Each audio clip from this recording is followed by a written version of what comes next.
Hi guys, sorry for the delay. It's Lauren. I think it's still taking its time getting going here. My computer's having a little trouble. Hi, it's Lauren. Sorry this isn't in the actual Baby Basics demo section, like event that I created. I was having some technical difficulties, which isn't surprising knowing me. But I'm really happy to be here today. I'm going to be talking a little bit about some of the things that I cover during a live Baby Basics class, which obviously I can't hold right now, which kind of sucks because I really love being able to teach classes live and have interaction with prospective parents. But in lieu of that, I have some demos for you. First, we'll be going over bathing baby and a technique for that. Then I'll give you some tips on swaddling. And hi, Hope. Hi, Kelly. I'll give you some tips on swaddling and 2 different ways you could do that at home. And then finally, to wrap it up, we'll talk about choosing a pediatrician and tips for doing that as well, because that's obviously something very important and you'll be visiting them a lot. A little bit about me. I'm a former labor and delivery nurse. I have my master's degree in nursing education, and I absolutely love teaching classes. I'm also a certified childbirth educator and certified lactation counselor. So I hope to see you in one of our Zoom classes or one of our e-learning classes for now. And as soon as I'm able to offer live versions of my classes, I will be doing so. So here I go. Hi, Belinda. Thanks for coming. Checking my phone. My sister's watching out for me, make sure I don't look like a fool. So I'm not really great with live. So me and the bump are here.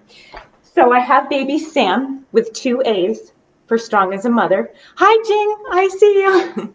So basically, for your baby's bath, the first thing to know is that you want to have all of your equipment set aside so that you're not scrambling when you're trying to hold your baby. So it's usually easiest for both partners to be present for the baby's first bath, especially at home. Now, a side note on baby's first bath.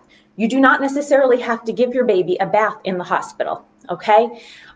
In fact, in terms of breastfeeding, it's actually recommended by baby-friendly hospitals and the lactation professionals out there that we delay baby's first bath until they're at least 24 hours old. Hi, Ruby. Hi, Jing. So until the baby's umbilical cord site completely falls off and heals, you'll want to just be doing gentle sponge baths, maybe 2 to 3 times a week, and washing baby's hair about 1 to 2 times a week. I do recommend getting a little scrub brush of some kind for baby's head. This is really just for hair combing, but sometimes babies get a buildup of some dry scalp, and you want to try to prevent that. So having a little brush that you can use when you're washing baby's hair is helpful. And making sure you have what you need. So I would advise doing baby's first bath at home, maybe not even in the hospital, though if you wanted a nurse to demonstrate it, I'm sure they'd be more than happy to while you're in the hospital or birth center. So you would want to get all of your equipment together. I'd recommend doing it either in your bathroom if you have a large counter. You could do it in your kitchen if you have a nice countertop. Or if you're really paranoid that you're going to somehow drop the baby, you could do this on your floor. And like, for instance, right now I have baby on a changing pad. So it's a nice firm surface that you could use on your carpet, for example. Do turn up the temperature in your house. So make it between about 70, 72 degrees so baby stays nice and warm. And this is going to be a relatively quick process because the babies lose their temperature pretty quickly. So I stripped my baby down, took their diaper off, and wrap them in a little hooded towel. So here's baby Sam. I would have a nice warm basin of water, no soap in it for now. Temperature should be about 95 to 100 degrees. The biggest thing with safety and water temperatures is to check the setting on your water heater. It shouldn't really be more than 120 degrees Fahrenheit for baby safety. But in terms of temperature, yes, they make thermometers for the water, but you could check with your elbow, you could check with your wrist. Be smart. All right, so I have my warm basin of water, baby's nicely swaddled in a towel. I have an outfit to change the baby into and a diaper ready to go right alongside me. And I have a few washcloths. Sometimes moms and dads like to use cotton balls when they're cleaning baby's face or behind the ears, so you could use that as well. All right, so for my technique, basically it's usually easiest to hold baby in like a little football hold under your arm, and you're going to want to start with their face. I'm trying to make sure I'm in the frame. So I'm just going to dip my warm washcloth in the water, And I'm going to work from the inner corner of baby's eye to the outer corner of the eye. Get a clean area of the washcloth, dip it in again, same thing. Work from the inner corner of baby's eye to the outer corner of the baby's eye. Then you can find another clean area, do the rest of the baby's face, scrub behind baby's ears. They love to collect milk under their chin, for example. So those are all areas, the little folds, the creases of the baby, that's where you're going to find kind of gunky stuff going on. So that's what you want to do. Just keep an eye on that. After baby's face is done, we'll start working down baby's body. And the most important thing with this is really to only expose the part of the baby that you're working on. So I'm just going to expose one of baby's little arms, take another clean washcloth, clean baby's arms. And again, I'm inspecting baby's skin, what's going on, cleaning their little hands and fingers. I'll start with the next arm, take the left arm out, clean, and basically you work down, okay? The last area that you would want to do on the baby is the diaper area because it's the dirtiest. So after I've done arms, I would do baby's legs. You can sit the baby up, gently cradle their head forward, dip your washcloth in the water, do their back. And then finally, like I said, do the baby's diaper area last. But again, I'm trying to expose as little of the baby as possible. I'm working quickly so you don't get pooped or peed on. All right, so after I've done baby's diaper area, I have my little clean outfit, I would dress the baby. If this was a bath where you were doing the baby's hair, I would definitely advise doing that last. And to do so, leave your baby swaddled in the towel, do your little football hold, get a little cup of fresh warm water from the sink. You could do this over your sink, over a basin of water, just pour the water gently over baby's head. If you want, you could use a little bit of unscented or mildly scented baby safe shampoo. Squirt a little bit of that on the scalp. And then basically you want to either use your fingers or a little brush to scrub it in and then gently rinse it off. All right, and dress baby quickly. Other thing you could consider doing just to keep baby warm is just put the diaper on the baby, get some warm blankets to put on top of you and the baby. And this is a great time where you can practice skin to skin care. So there you go. Dual purposes. So that's my first demo. Anybody have any questions about that? Pretty straightforward, I hope. I don't know. I don't see any questions coming up. You can ask me at the end. And then again, don't do it too often, maybe 2 to 3 times a week. And again, be mindful of the umbilical cord site. You don't want to be soaking that in any way. You want it to dry up and heal. It should heal within the first month of life. So the stump will probably fall off in the first week to 2 weeks after the baby's born. You would just want to look for any oozing at the site, if the baby was developing a fever, pus coming out of the umbilical cord site, any yellow, green, any foul colored looking drainage. So those would be things to call your pediatrician about. But otherwise, try to leave the site alone, keep it dry, and you can start tub bathing once that site's fully healed. Our next demo is be about swaddling. So swaddling is one of the best ways you can soothe your baby. They like to feel nice and cozy. So I'm going to try to lay the baby's blankets out here for you. So the first blanket that I have is the one that you'll traditionally see at most hospitals.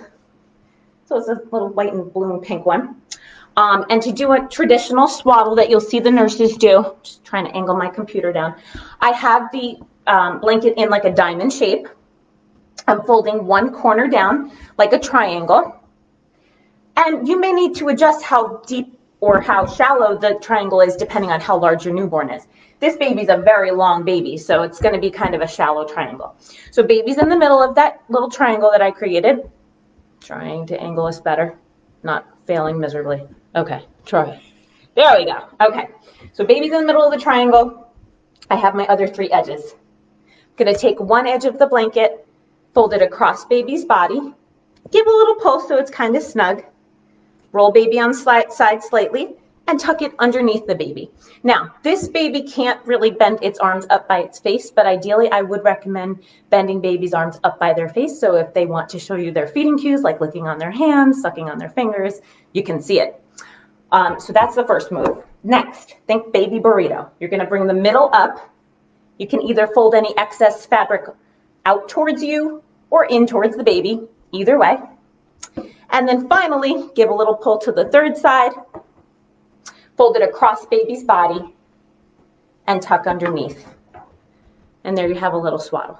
Okay, so some mindful tips with swaddling. Swaddling is a great way to soothe your baby, but with that said, you also want to make sure that while it may be snug up by their shoulders, there is room for their hips so that their hips can flex up so that you avoid hip dysplasia in the baby.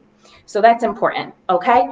I would not recommend any type of loose swaddle blanket for sleeping at night. Even where I used to work at the hospital, we always had the babies just swaddled from the waist down so that their arms were free so we didn't risk them smothering themselves. So for nighttime, to use a sleep sack, get a zip up one or one of those Velcro sleep sacks. And when should you stop swaddling your baby to sleep, at least, is by 2 months of age, because they could start rolling over, okay? So if you start seeing signs of rolling over, make sure they are not being swaddled with their arms in any longer. So that was the traditional swaddle. The next one is a good technique for moms and dads at home that have a blanket that's more of a muslin, larger swaddle blanket. They have really cool stretchy ones too. I don't own any of those. Kind of think I'm going to want that for this next little nugget. So basically, for this one, you're going to lay your big swaddle blanket out like a rectangle. And you're going to sit your baby at shoulder height in the middle of it. And this one's called the parent swaddle. It's a little bit easier. So I'm going to take one edge of the blanket. Again, fold it over baby. Tuck it under baby's back. A little easier with a real baby. Next side, give it a little tug. Pull it over baby. Tuck it under baby. So just over and over. Now you have this big triangular shape with the excess blanket. Fold that up by baby's shoulders and gently tuck behind the baby. So that's the parent swaddle, little easier method to swaddle your baby. So those are a couple of tips about that. And then the final thing I wanted to talk about in this mini demo lesson is tips for choosing your pediatrician. So like it or not, you will be seeing your baby's pediatrician in that first year of life quite often. So it's really important that you establish a good relationship with them and that you feel comfortable going to their office. So some of the tips that I have for new parents. First thing is choosing a physician or practice of physicians or APRNs that are close to home. So I would not recommend choosing a pediatrician that is more than about 15 to 20 minutes from your house.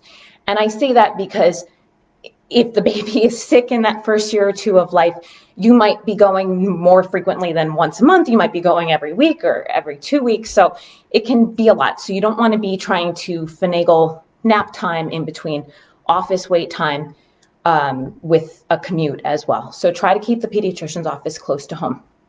My next tip for choosing a pediatrician: talk to other moms in the area, talk to your own OBGYN or midwife practice, and ask them if they have suggestions for providers that are close to your area. They may know or have good relationships with those doctors. So that's another piece of advice that I have for choosing a pediatrician.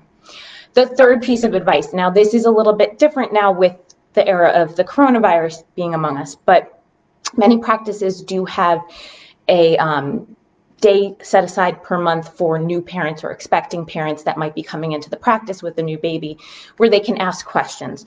So my advice would be is, since that's probably not going to be happening live, see if you can meet with the pediatrician virtually or over the phone and ask questions that you have. This way you can kind of get a feel for, are they open to questions? Are they not open to questions? Are they kind of brushing me off or like being dismissive? It's nice to feel like, it's important for you to feel like you're comfortable asking questions because you're going to be in this office a lot. So those are some of my major tips. The other thing to think about is whether or not they have a well side in the office for well visits and like a well side waiting room versus having a separate waiting area for sick visits. That's very important because if you have a well baby especially, you're not going to want to be bringing them directly into contact potentially with sick kids. My husband's calling me. Guess he doesn't know I'm live.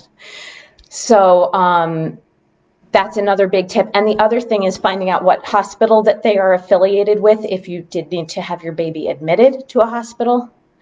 And also if you were to call because of a sick condition, with your baby, who are you getting on the phone in the off hours? Are you getting a physician? Are you getting a registered nurse?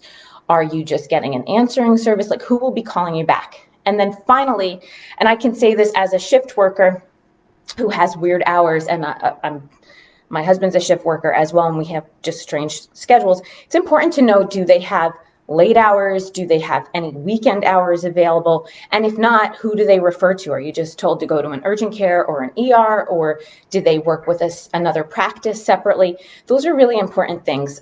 It's nice to know where you're going to be with the baby. So that's my mini demo. I see some questions coming up. So at what age do you start using soap to bathe the baby? You can start to use soap on the baby from birth if that's your preference, but it's not necessary. Hi, Jane, I see you there too. So it isn't necessary. It should be a very mild soap. Plain water is absolutely fine. Plain warm water is fine. Now, for the baby's hair, you may want to use a little shampoo in just that. But again, their skin can be so sensitive, so be very mindful of it. Even just like a dime size or quarter size would be more than enough. The other thing that's important is knowing that their skin can get so dry so easily. So one thing that the pediatricians where I worked always recommended was having some Aquaphor on hand. It's kind of like Vaseline. It's very thick.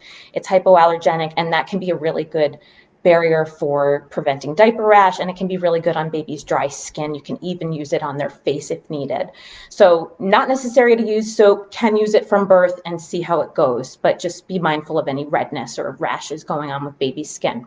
And then in terms of Jing's question, how do you make sure the swaddle leaves room for the hips? You just want to be able to see that the baby's able to flex their legs up. So their legs should never be just being stretched straight down in that swaddle. So, just being mindful that they have some room to flex their legs up. So those are great questions. Anybody else have any questions for me today? If not, it's all good. No problem. You're welcome, Hope. All right, so that's it for the live demo for today. You can catch my Baby Basics e-class online. Now, it is a self-paced module. It takes about 2.5 to 3 hours to complete with you and your partner. And then at the end of it, since of course I'm not able to demo things in person, you can meet with me virtually via Zoom at course completion, and I'll schedule you a consult, and you just talk to me about things that you didn't feel were well covered or any other questions that you have. So I'm happy to help. Some upcoming events. Next week, I'll be doing another live class. I think I'm going to do this one via Zoom actually, but it's going to be going over some breastfeeding basics topics. And we have our weekly support group meeting Tuesday night at 8:30 p.m. You're welcome, Jamie. Thanks for coming, Kelly. And hi, Shannon. And finally, I am working on creating a breast milk pumping and storing class. It's taking me a little bit of time, but I want to get it done as soon as possible, and I'm hoping to offer it at a very nominal price via Zoom pre-recorded, and I'll hope to offer it at least monthly live. So thanks for joining me. I have a Facebook group called Strong as a Mother Mamas, and I would love to see you join my group. You are the first women to know what's going on with what I have to offer, any special deals. And P.S., all of my classes are 25% off right now. The only class that's not further discounted is my Zoom live childbirth class, which is airing this Saturday from 10 to 3. I have a few clients coming to that, and I'd love to see you there. I still have room. Have a great day, and may you be strong as a mother today and every day. Bye, guys.